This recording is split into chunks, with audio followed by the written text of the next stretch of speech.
अले पग ए बे बित ए बे बुक अरे वाह छोरा बे भिती हुई छोरा ए वणु गाले तो जा अब्बा लेखला लानत दी माया ए सजो इलाको गोले गोले ए तो डाडे यार जमीन में हम हेठ टुड़ी पया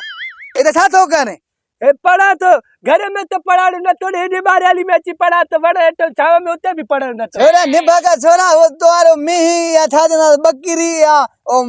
मारी हमारी मिही जगिया वो करे दी बा बकरी करे दी बे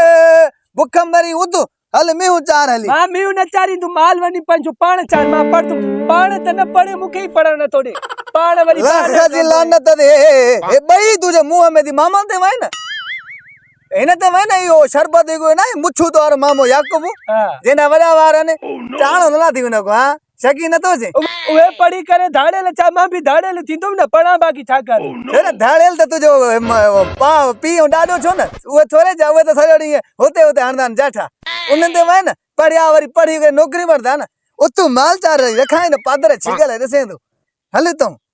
अबा पढ़ण दे अजु कल पढ़ण जो जमानो आई न माल चारण जो जमानो ना है अबा समझे छो न तू अरे निभागा छोरा पढ़ाई में तुझा पैसा वेंदा ए पेन पैसा जी बुक पैसा जो माल चारे वेंदे न कड़ा बुक पैने वठी ना थी धम्बी न त पढ़ा तो छोरा आस्ते आस्ते वेंदे न खर्च छींदो न हाने तू सलाह वठ मुझे हेरिया आपको तकी गलो पैदा चवाई ठीक कई खड़ी मामन ते वेंदो भड़ू ओए ना ये कर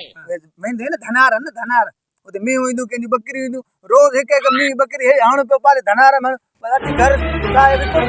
गडो आसतो जी वेंदे मजो इंदी अच्छा मन यो तू चे तो तमा माल चारण वने आवती वरी ओने पाड़े वाला परे वाला भी